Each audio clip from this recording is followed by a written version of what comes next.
All right. Hello, everyone. My name is Sondra Peron. I'm Associate Professor at Springfield Technical Community College and Gallery Coordinator of the Amy H. Carberry Fine Arts Gallery located in Building 28. Carberry Gallery strives to foster intellectual engagement and dialogue beyond the traditional classroom by breaking preconceived notions of a gallery as an exclusive space. One function of the gallery is to share who artists are and what they create in order to inspire students to pursue their creative endeavors and career goals. Fine arts courses are open to everyone here at STCC, and the importance of visual literacy to every student's overall educational experience cannot be understated, no matter their major. I originally conceived of these virtual Carberry Conversation interviews in response to the pandemic, with each interview covering a wide variety of topics, including origin stories, the impact of current events on artistic practice, the function of art and photography during times of crisis. And I continue to offer this virtual format since we reach a much wider, broader audience, while creating an archive of these conversations available on YouTube as a resource for the STIC community to enjoy into the future. Today, it is my honor and privilege to speak with local artist Dara Herman Zierlein as part of our celebration of Women's History Month at the Carberry Gallery. Her exhibition of 40-year retrospective of political art is on view through April 14th, 2023. From the perils of breastfeeding and postpartum depression to global warming and the consequences of plastic pollution, since the late 80s, Dara has written books, been on panel discussions, presented lectures, and exhibited her artwork internationally. Born in Brooklyn, a longtime resident of the Pioneer Valley, Dara has created political paintings and illustrations for publications, including the Rumpus, Demeter Press, and The Nation magazine, among many. Her children's book, Don't Eat the Plastic, published with her husband and fellow artist, Peter Zierlein, focuses on the consequences of plastic pollution on our environment. With her BFA in sculpture from Pratt Institute and a master's in education from Columbia, Dara has taught grades K through 5 for over 28 years before retiring from the classroom. Welcome, Dara, to this episode of Carberry Conversations. Great, thank you. So nice to be here. When I was preparing for this, I was struck by a few things. How our paths have crossed, and you had mentioned it. Oh, my sharing is. Oh no, I want to resume my sharing. Sorry. Hang on. I just want to go forward one. There we go. As I was preparing for this conversation with you, I was struck by our timing.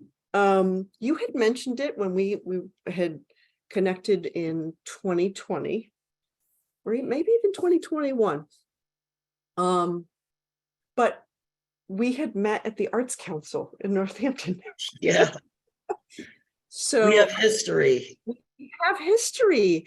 And and then I realized like your work had been given a grant through the Northampton Arts Council, where I was arts administrator. And then we were supposed to meet in March of 2020. Yeah. And obviously, our plans were thwarted. And I had told you then, we'll revisit this. And your persistence paid off, because it was like you kept in touch, even though the world was falling apart. And then suddenly your work is here in the gallery. So right now we're looking at a view of the almost the entire gallery, actually, with the rainbow wall painted, with sculptures in the front. Great. And we were trying to set up your work chronologically. So we should kind of start at the beginning, in terms of maybe a first memory of art in your life. I think, now I have to look back 40 years, but we'll start with childhood and make our way up really fast. I think my first memory really is seeing my grandmother painting which was where the children's room was, where her children were sleeping. But like magically, there was always this, artwork there. And she was doing oil paintings, very large. And so that was really my first memory of being introduced to art was my own grandmother. Mm.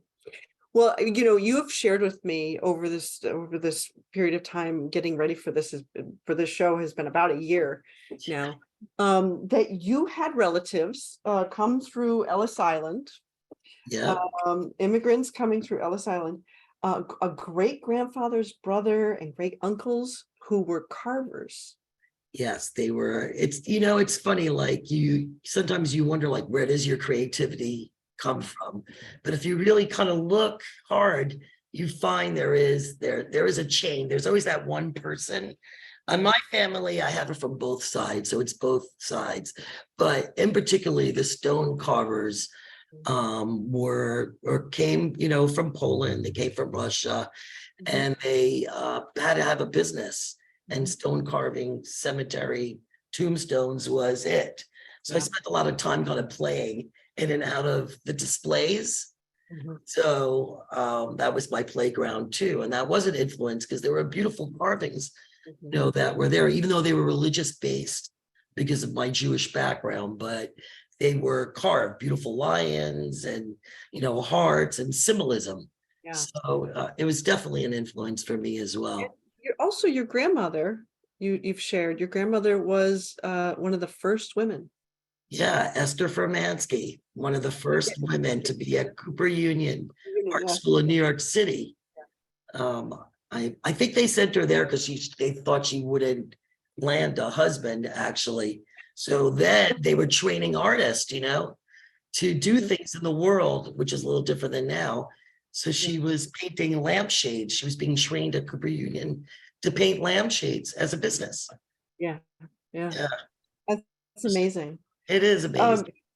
You've also mentioned, having grown up in New York City, in Manhattan, of walking through the Met. What was that like as a child? Oh, well, I think that was like a fantasy world. It was my escape of getting out of the city. It was like a place that you could go and, be with masters of the art. I mean, even as a small child, you have to understand, like in the public schools in New York, part of the education was you took a day trip to the Met.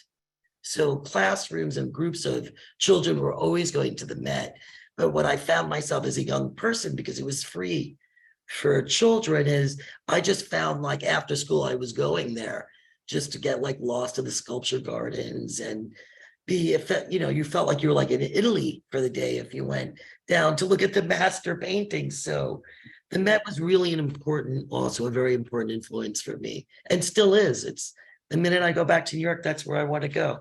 Yeah. The Met, Metropolitan Museum. We're looking at two close-ups here of two sculptures, some of the earliest work in your installation at the Carberry.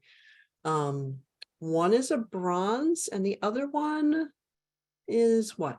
The gold one is plaster. Plaster. So it was originally made from clay. Mm. And then I took a class at Pratt Institute where I learned how to do mold making. And this was a huge process because you have to, think about undercuts and how you're going to be able to build a mold around the piece where two pieces come apart and then you put them back together again and pour the plaster inside. If you think about two eggshells and then you put them back together and you pour the liquid inside, you get the plaster. But then you just get plaster and you have to figure out what the finish is going to be. And so that's the next process. And I worked at a lot of furniture stores. I had a stepfather that was building furniture and cabinets. And so I learned how to gold leaf there. So never underestimate that job that you think is not a great job, because you do get something from there. And I learned how to finish pieces. Yeah. And this was really young in the stage. I have to say that I was probably like 19 or 20 when I did this piece, maybe 21 to 22. So quite a while ago. And the piece on the other side was an actual bronze where, again, Pratt Institute had a foundry, which is one of the reasons I went to that school, is because you could cast pieces. And this was an actual casting that we did ourselves in bronze, where we poured the hot metal, we warmed up the metal, and then again, finishing product, learning how to, shape it, reshape it, take off little bits of metal and put a nice finish on it. So it was, it's not, sculpture is so interesting to me because I started out that way. Yeah. You have to think about the sculpture, but then you have to think about how it's going to be seen in all these different angles, which is to me very different than drawing on a piece of paper. Yeah. Yeah. It was really a great time during those school years that I got to explore this type of thing that is costly. I can never do that on my own. Yeah. You can't, do a bronze now independently, and just have a team that works with you. So Yeah. that's how that went. This is some other early work. As soon as you walk in the gallery, there must be, oh my God, at least a dozen, but probably more of these beautiful watercolor, paintings, sketches, drawings.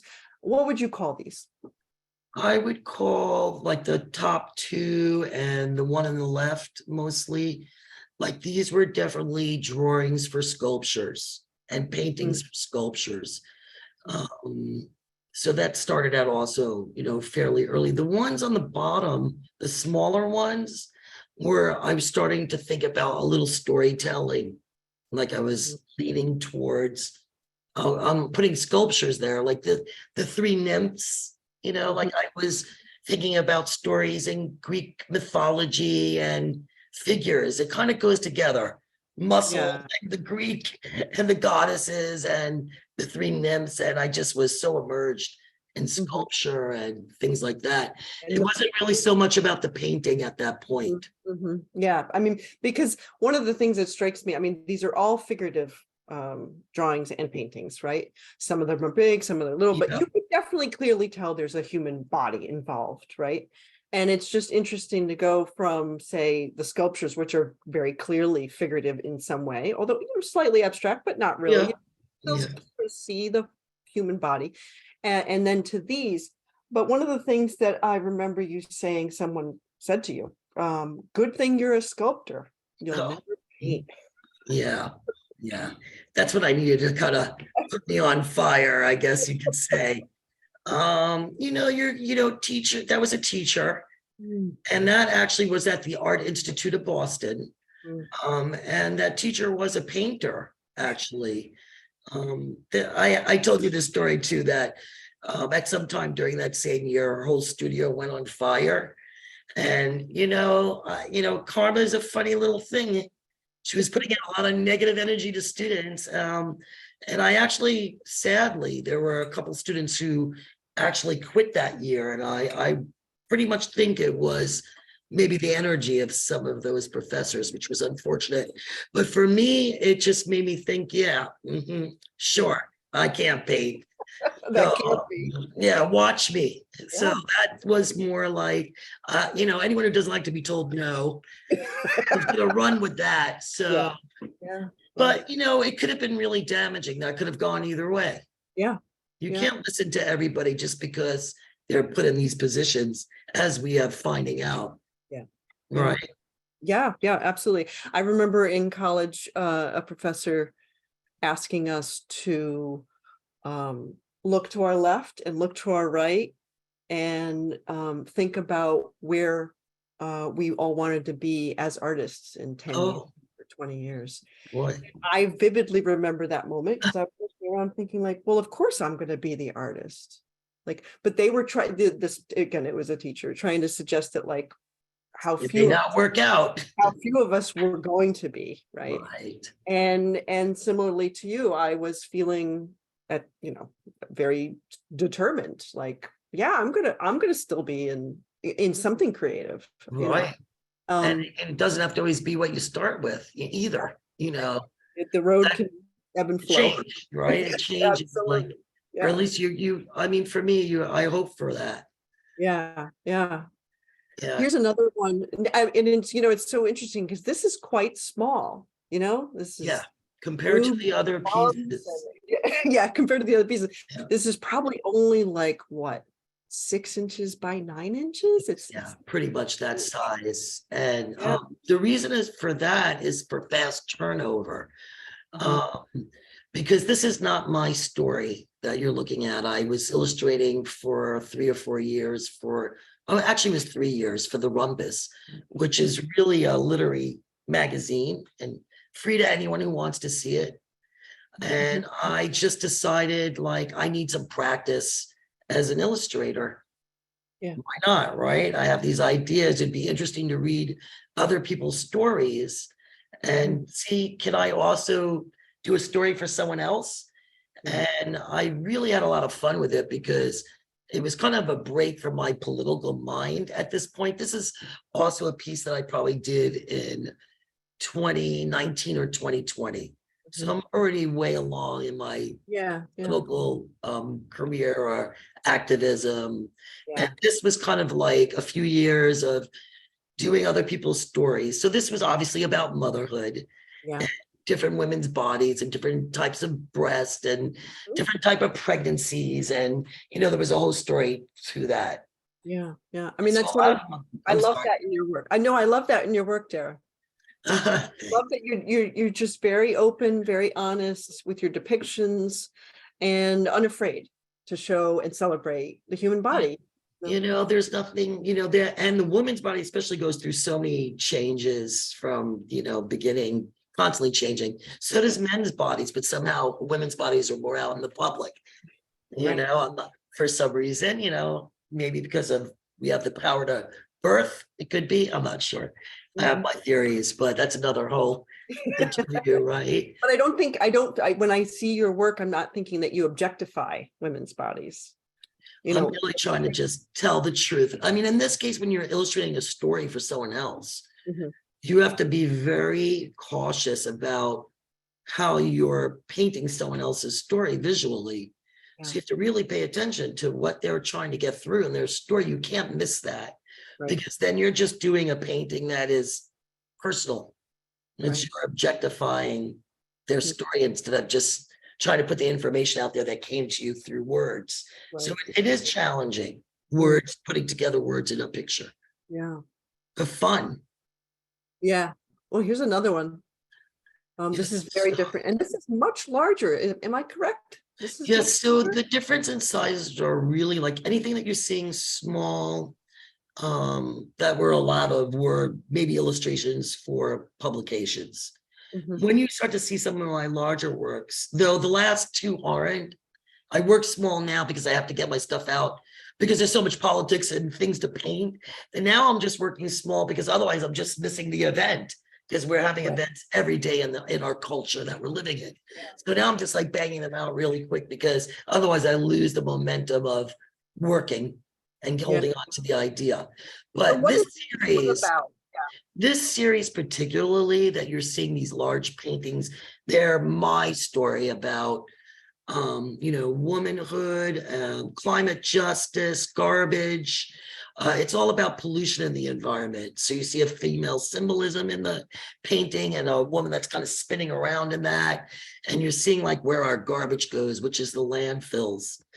And the Tasumi in the background, like the big wave coming, and it's just an alert. The orange is like let's wake up, like we're killing our planet, we're creating garbage, and we're suffocating our planet when putting it in the earth. So these are very personal pictures because they're my opinion. Well, and it's also a frightening depiction because you are seeing this giant wave, which really dominates the left side, right? And that blue against that red orange. And then in the middle, sort of at a really acute angle, you see these trees sort of being leveled, right? Yeah. By something, maybe the truck, maybe not, but then underground. And because that's what it kind of looks like. It's like that we're poisoning our ground. We are. With all these black bags, and you're like, oh, what are in those black bags, and then these women that are just sort of hanging on throughout the scene. It's a pretty intense. I mean, I have these very intense moments and an idea, and so the message is important for me to get out about the dismal around this situation, and fertility and pollution. It's all connected on a political level, when you start to go deeper than what you see. I think the idea is if I can stimulate that thought, whatever you just feel, your thought about what I painted on this subject is my mission. I did what I needed to do. That I got through something that you have to now think about, where does that garbage go? You know? Yeah. Yeah. You definitely, I mean, you definitely give people Got to get them thinking about what they're doing. fewer things to think about for sure. Yeah. This is another installation shot at the gallery.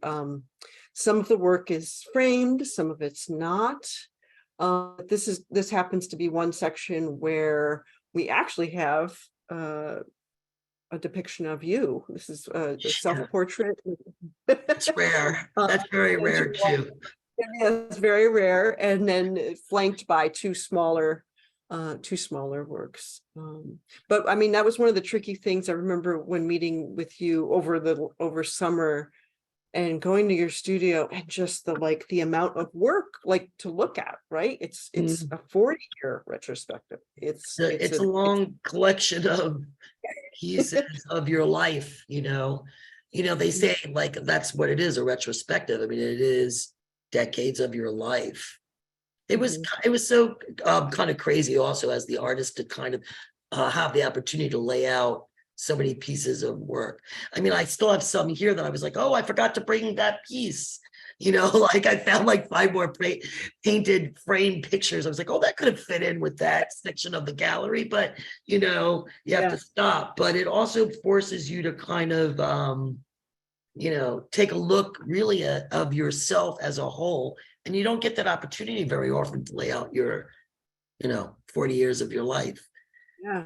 I mean, there's nearly 150 pieces of artwork.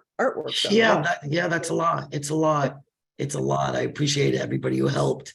Thank you. I know it's a lot of work to put all of it there. Yeah, no, but it was great. It was really wonderful to see it transform, just from my perspective of seeing it, in your studio and in drawers and on walls and in the living room, and pulling then them out. Yeah, and then to see it all together is really amazing. So neat. This is another. What we have kind of breezed over though is that you really have taken on being an artist and using the medium of watercolors. And I've expressed to you in the past, how difficult and intimidating I find watercolors. Right. A lot of people. Why did you choose watercolors as the medium? I try to think why did I choose watercolors and why did I stick with watercolors? I really have to question myself about that too. But I want to say, and this sounds, every time I say it, people look at me, but for me, it was convenience. I wasn't intimidated by the medium because I didn't study as a painter. Let's face it, I went in as a sculptor. Yeah. So when they said, go sketch your ideas, that was kind of like a free, take whatever mediums you want. I wasn't connected to, I didn't really like the oil. It was dirty. And that meant I had to clean before I could get my idea down. I need to get my idea down quick. Watercolor can be painful and hard to manipulate. But I'm not following the rules too well. People always say to me, why don't you use acrylic? You go so thick with them. Why don't you use gouache? And I think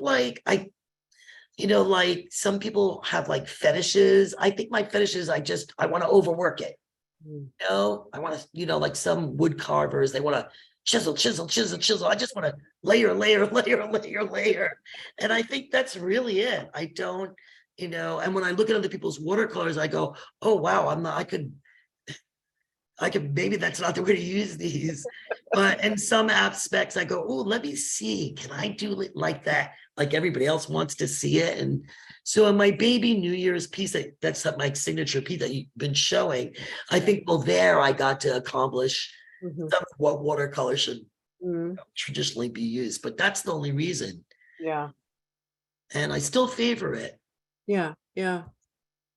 this is another installation view. This is going further into the gallery itself. It's about 1,000 square foot space, so that there's a lot of room. Thankfully, there was enough room to be able to support almost 150 pieces. Right. But that back wall is an example of I don't even know how many pieces are on that back wall.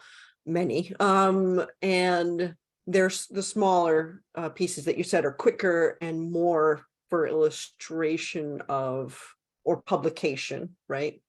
And then it's this gallery is lined with these two larger, well, sections, I would say, because some of these other works are much larger than that back wall. Yeah, Definitely. one of the things that we talked about as well, and if you're comfortable, talking about it, is that you have suffered with dyslexia growing up. And still do. Still do, yes. There's not necessarily a cure. It doesn't go away. Go away, but you've called it a blessing, Yeah, definitely. and something that you struggled with. Yeah, I think learning disabilities got a big kind of TV 15 minutes of fame, but otherwise it's not and still isn't really catered to. So I find that my struggles were really intense. Like I had, again, other professors telling me that it's good that I was an artist because I'm not very good at writing, because dyslexia did get in the way of that. Reading and writing has always been a real struggle. But in the way, so the struggle, if the reading and the writing is fitting into the real world with everybody else, but the beauty of it is that the brain is thinking from a different side. So, I feel like if I didn't have the reverse side, which is the visual side, which is what I depended on because I had to, even draw pictures for, first grade teachers because I couldn't put out the whole alphabet.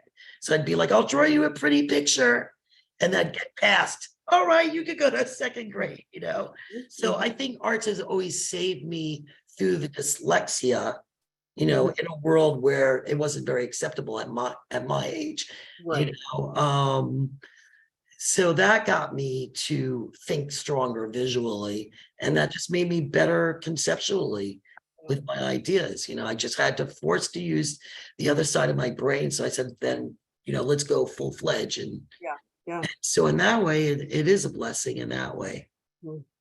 Yeah, I mean, you've said again, someone saying that you were never going to go to college, and in fact, yeah, right, exactly. Messages, along the ways, but that's what, you have all kinds of messages. There's always going to be some, teachers aren't perfect. They're just human beings with their own experiences. Try to get what you can from each person, and doesn't that go just in general anyway? But so of course teachers are in places of power, and they have and will say what they want. They're put in that position like anyone. I mean, this is coming from a political mind, remember? So, but in that case, don't take everyone so seriously. And at some point, when you get remarks like that, you're never going to go to college, and you end up in Columbia University getting your master's for art education. You just can't take people so seriously. But I have to tell you, I took those struggles of dyslexia with me to Columbia. I think the difference is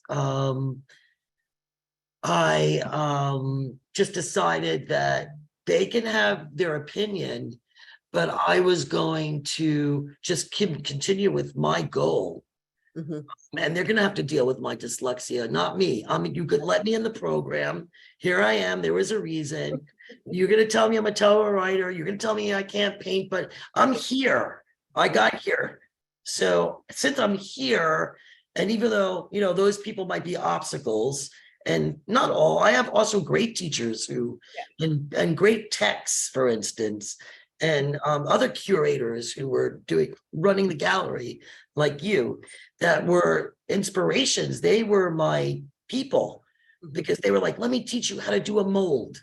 Oh, you want to learn how to do.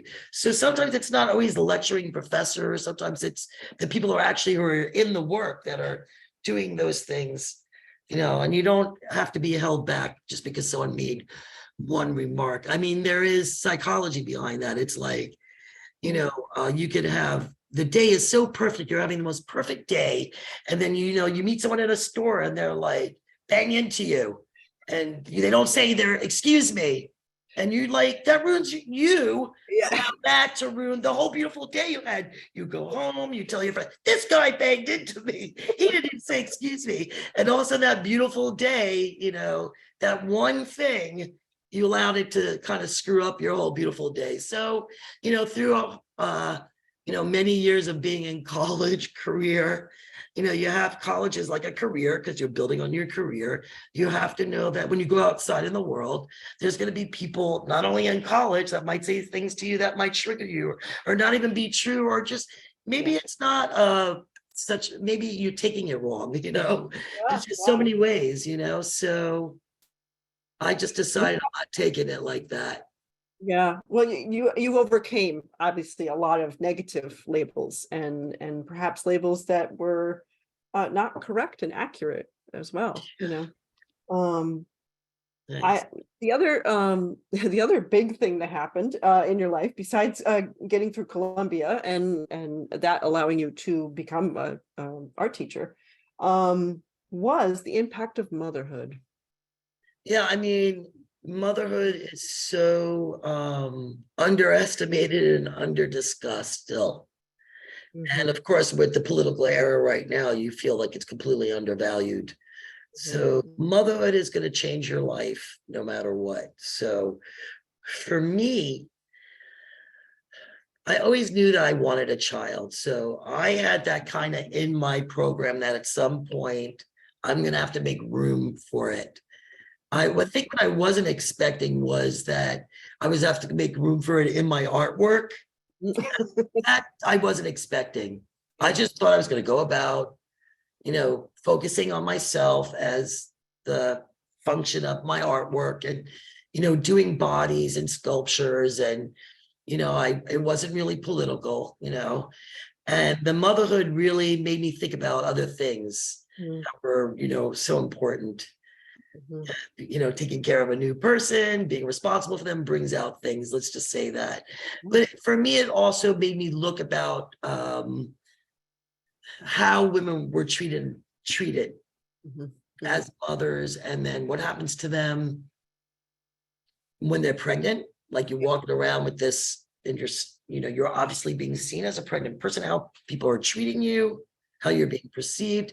It's like you've entered into a whole nother club. If you want it or not. So once you entered into that club and you could be seen from the outside, you're walking around with your baby, people have this kind of idea about you. So for me, I wanted to look at that at a political angle. I didn't like my first treatment when I went to a male doctor.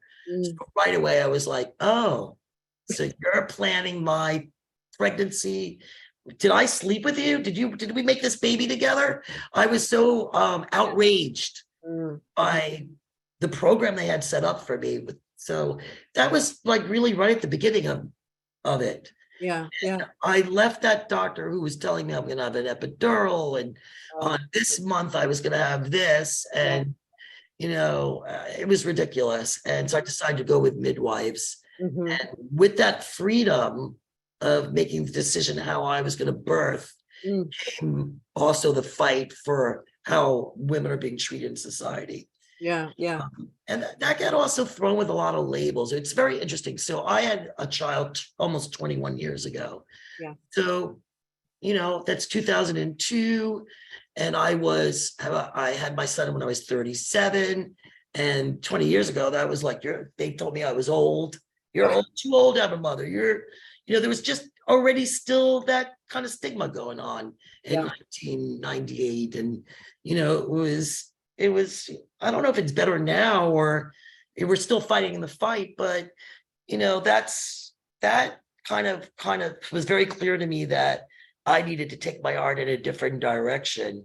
And naturally going through parenting and caring for another person and responses from the world, my artwork started to reflect my struggles. Mhm, mhm. Yeah, And, we're looking at one of your, I would say probably um a quite famous image or painting actually, and it's much larger than I ever expected. I, Yeah, this one that has to do with plastic pollution and your depiction of a baby. Um, I'm assuming a baby. I think it's a baby. Um, big baby. baby, Yeah. yes. With plastic inside of them.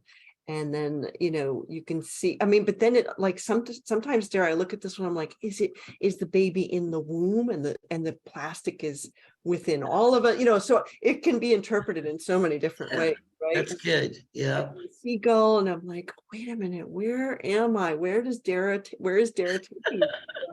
It's a really, and then the most seductive thing too is just how beautiful it is. Oh, great. Thank you. It's so beautiful. That's my watercolor. Yeah, That's my piece that I tried to be yeah, yeah. watercolorly with. Watercolorly, yes, Yeah. yes. Yeah, no, it's beautiful. And then it's depicting something that is kind of out of a horror story, Yeah. right? Well, the story is what we're living. It's real. I mean, I'm not, going to lecture or be that activist in that way because the work speaks for itself. But I mean, this piece got a lot of attention it's been on covers of a lot of different books. Yeah. It's been connected with poems. It's traveled to shows in California. It's been out everywhere. It's just people have been really struck by this. Because when I did this piece, I think it was 2013, which is already a long time ago. I've been like in this battle with plastic for a long time. Yeah. And of course, that came with having a child because, he's sucking on these bottles, baby bottles made from plastic. You're heating them up in the water. And I just started to think about what the connections are. And, they're just making a lot of connections with plastic and learning disabilities and sizes of people. I mean, it's crazy. It does affect the world. Yeah. And people are uncomfortable talking about it. Yeah. The only thing I could do is I keep drawing about it. And that's kind of an ongoing topic for me. Mm-hmm, mm-hmm. Here's another angle looking back. We were able to install posters as well. So in this image, you can see some of the largest work of Dara's framed work leading up to a wall of sort of salon style hung posters. Because one of the interesting things that we were trying to show throughout your exhibition is the original work and juxtaposed against how it's being used in a publication. So a viewer in the gallery can sit down on the couch and actually flip through different publications that show your work on the printed page, and then to poster reproductions. And I really like that about your work, is that we were able to actually display so many different facets of it, because it goes in many different directions. For me, I appreciate that you're recognizing that because it takes a lot of effort to take that image, and figure out what am I going to do with this? Like, paintings are meant to be looked at and admired. People look at paintings and they are in awe of technique or in color or just the beauty of beautiful flowers being painted in this rich texture. And I'm trying to get a message across. And what do I do with a painting? Right. As someone who's trying to get a message of you, there's just so many gallery shows you can have, right? I mean, this took a year to put together, right? So as an artist, I thought how am I getting my message out? Mm-hmm. How am I going to get people to see this is important, really important stuff? Yeah. So with that, I decided to create posters with actual words on them, connecting the words with the image. So it doesn't just become a painting anymore. Yeah. Now there's a message. Now the People's Climate Movement is actually an organization that's fighting against, obviously, climate crisis. Mm-hmm. And so I created a poster for them that they used in one of their marches. Mhm. Is where can you take your painting where it can be used? Who is your audience? I think that's the most important thing to find out when you're someone like me who's doing paintings, that okay, it's nice to frame them and put them on the wall. Who do you want to be seen? Who wants to see you? These are all things I had to start to ask myself as I started to become political about things. We talked about when we met. And how did I meet you? Well, I wrote a grant. I wanted to take my motherhood show at the time, and I think it was 2012 when I first met you. I think it was 2011. 2011, And yeah. the show was 2012. Yeah. So I was like, I have a message. I want people to see how motherhood affects Yep. women and their partners and their other children and their community, like how this is important. So I decided I need money. I want to put up an exhibit because it Yeah. takes a lot of work to do this. It's So true. I went right to my local arts council Yeah. because every local art council has money for art. Yes. Doesn't mean I was going to get it. No. Because a lot of people don't get the grants. Yeah. And so that's how that started. That was like, how do I make my paintings connect? How do I get it further? Yeah. And this is one way, like during the Women's March in 2018, it was just the powerful movement here. Everybody with their little pink hats, Yep. Yep. pussycat hats, Yeah. and I went haywire. I just created all these posters, and the woman from the New York Times, who New York Magazine, put together, Francois Molly. She put together Moyly. Remember, I'm dyslexic, so excuse me if I mispronounce the name, but she is the editor who does all the covers for New York Magazine, and she decided to do a newspaper, very cheaply done, so it could be dispersed during the Women's March. And it was political posters, women's political posters, and you don't have to be a well-known illustrator. You could have been 13. It was an open call. My point is not to be intimidated by the big names and who the magazine, if there's an art call and you have something to say and you have this, do it, just do it. It's just a rejection. And, I've gotten a lot of things published. I've also gotten equally, if not more, rejected. I mean, I thought I was going to get in this show just the other day, a climate, who wouldn't get in. How can I not get into the climate crisis show? Yeah. And I didn't get into the show. My artwork wasn't right for the exhibit, but that's not always personal. Yeah. What I'm trying to say is it's theme based. You have to understand. So, but the goal is get your work out there. Yeah. One way, turn it into a poster, go for a grant, submit. I mean, I spend most of my time doing that. Absolutely. Yeah. I just want to back up really quickly and just mention, because you did mention the local cultural councils. So there's 329 cultural councils throughout the Commonwealth. And every fall, every October 15th, I think, or so, roughly around there, there's a deadline for submitting proposals for artistic projects, and it's theater, music. I mean, we're talking about visual arts, but it's also writers. They do grants now for writers too. So if you're a poet and you want to do a reading, if you are an artist and you want to do a show, and all art needs some kind of funding, because as you say, it doesn't come for free. And one of the things that artists are asked frequently is to do it for free. And that's not right. So the cultural councils are given a certain allotment from the state each year to distribute to their community, because the thinking is that communities know the needs of their individual communities. So it's not like Boston is telling us, here in Holyoke what we need to see, or Northampton. Northampton distributes their funds.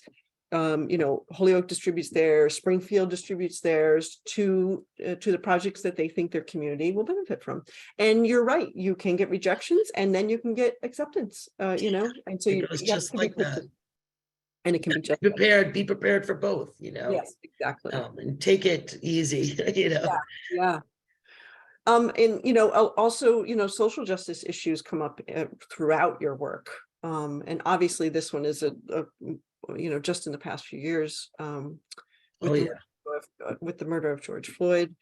And some of these you have said you make specifically for like, it's like the event of the week, event of the month. Yeah, absolutely. Yeah. Because publications are seeking these kinds of illustrations. And I sometimes struggle to define you because I'm like, Right. sometimes Dara is an illustrator, sometimes Dara is a painter, sometimes Dara is a sculptor, but Right. because you are all of those things, right? I'm venturing now, I'm doing a woodcut. And so for me, that's like sculpting. I mean, I'm just loving, I'm just digging into, I don't like to, I agree. Like when I started doing political art, actually, which, is already a couple of decades ago, they kept kind of putting me in feminist categories. Like every time I get accepted, it was for a feminist publication or that was the word that was being used a lot at the time, I guess. But I never really called myself that. It was just very interesting. Same even now, like you're an art activist. I'm like, okay, so, we talk about labels a lot, labels. Like, so I don't see myself, I really just see myself as an artist, a storyteller, really, because I am trying to visually convey an event like, this piece in particularly is an illustration based on Rodney's brother, Rodney Floyd, I'm sorry, George Floyd. George Floyd's brother. Yeah. He made this statement, and I found it so devastating. First of all, because I didn't grow up from a family that hunts.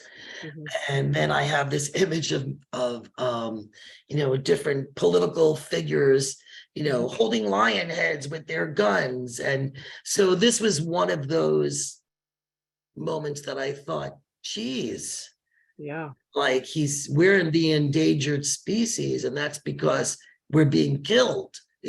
That translation came to me is they're this community, brown and people of color, Black people, anyone who's not white is being killed, murdered. Like the saying is said, we are the endangered species.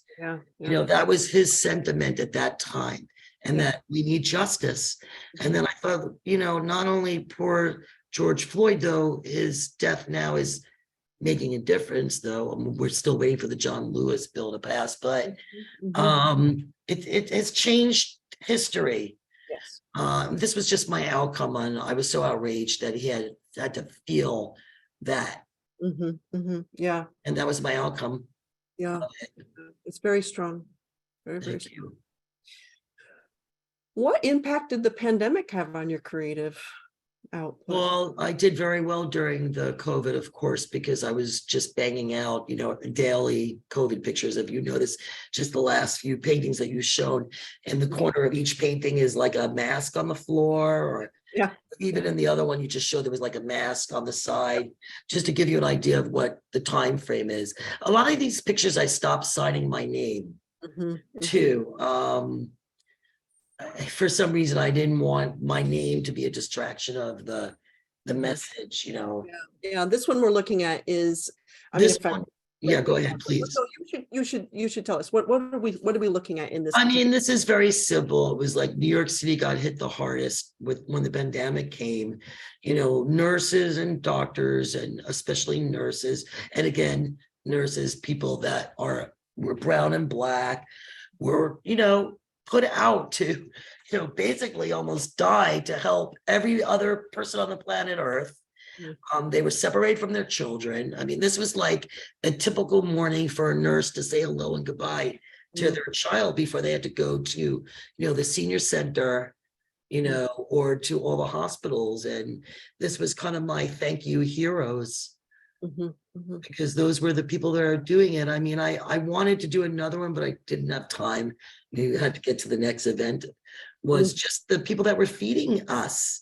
And what community was feeding us, right? And where is the awareness, around that? Well, the frontline workers, it was healthcare. All the frontline workers, grocery store workers, everyone just going back into restaurants to get our takeout. Like we were all going out for takeout only, And those who could and those who couldn't had to work at, soup kitchens and feed people who were probably contaminated and then go home to their own family. So that piece, with the flowers, it was spring, right? April came, COVID came March, and it was like spring, and we were all inside, and the only people you saw was behind plastic, and it was really a crazy time. And that this made it to Boston. The city of Boston put on a contest for a poster, and I think this won like third place or something. So again, I took that and I submitted it. Yeah. I think we got $100. I think my husband got it too. We were like, we went there. It was like the last time people gathered, and we were like, yay. It was one of those events. Yeah, this is the cover of your book that you and Peter published in 2021, I think, right? Yes. Well, the book has been around since 2008. I mean, it took years to publish. Years. Don't eat the plastic. Yes. Yeah. And my husband did the illustration on the cover and the whole inside book. And it was definitely a collaboration of love. So on the cover, we see out there. Crocodile with the crocodile depicted with the all plastic waste, like I mean, fork, you can imagine. Plastics covered all over the table. Yeah. Yeah, and just the perils of that, right? So you're reminding people like, all of this stuff we are eating, this is getting into our food, this is getting into our water, this is getting, it's getting. And the book is, it's for children, but it's also for adults, but it has like a whole resource page in the back, like how you can learn how to recycle things, or alternative things that you can use instead of using plastic. Like that was the whole point of the book. And it's the alligator, and he meets up with friends who are damaged from going in their own little environment with a little plastic stuck on their nose. And it's like that kind of story. In the end, they clean it up and, let's not use plastic anymore, pretty much. This is your most recent work. On the left, we're seeing the woodcut that you referred to. Yeah, and that woodcut. Yeah, I'm laughing because I just had to struggle with it this morning, because in the corner, the movement is women, life, freedom. And somehow I have an M in there. So this is where the dyslexia kind of, it does weird things with letters. And then you have to do this the reverse way. That's another really fun thing. Right. So when it's printed, it prints the other way, right? Yes. So the wood cutting part was great. I'm very intense. I'm naturally a sculptor, so that all came good. But when it came to the writing, so now I had to struggle and change the M and make it an F. Oh, okay. It's women, it's a movement, all Middle Eastern movement, or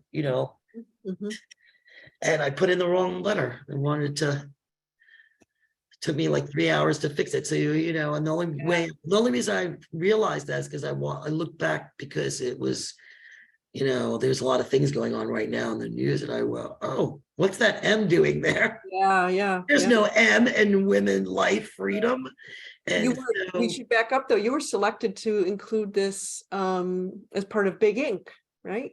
Yeah, I'm gonna do the Big Ink. Like that's going to be what I'm doing one day after the art opening. Yeah. I'm gonna go print, and this is pretty large, 24 by 36, so it's a really nice large. Really big wood.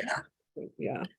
And the other piece I just submitted to the Nation, and I got like, thanks for sending, which doesn't always guarantee you to get in, but it means it'll go to, there's 3 editors at the Nation.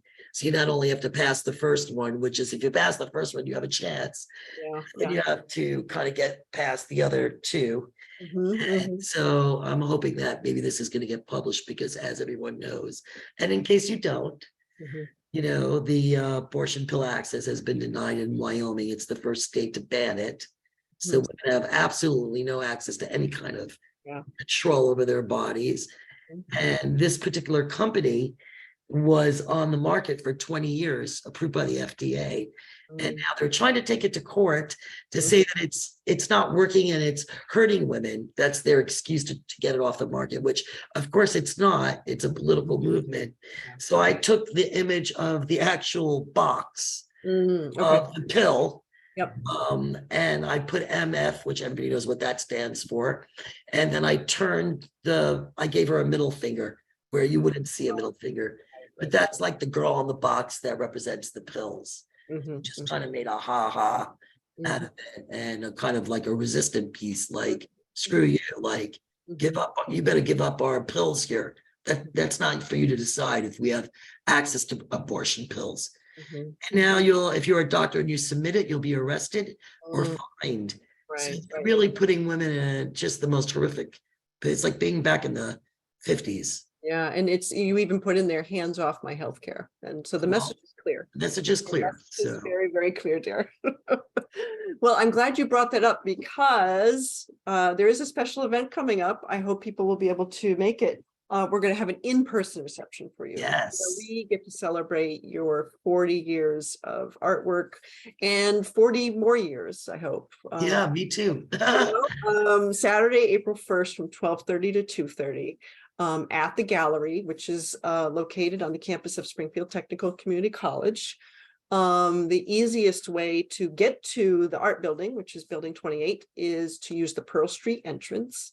And it is the building immediately right of the parking attendant shed. Look for K lot. There's always plenty of parking on that side of campus. And we have been extending our hours throughout this semester in particular. And so we encourage people to come to the gallery. It is free. It is handicapped accessible. And come see Dara's work because this is an amazing accomplishment.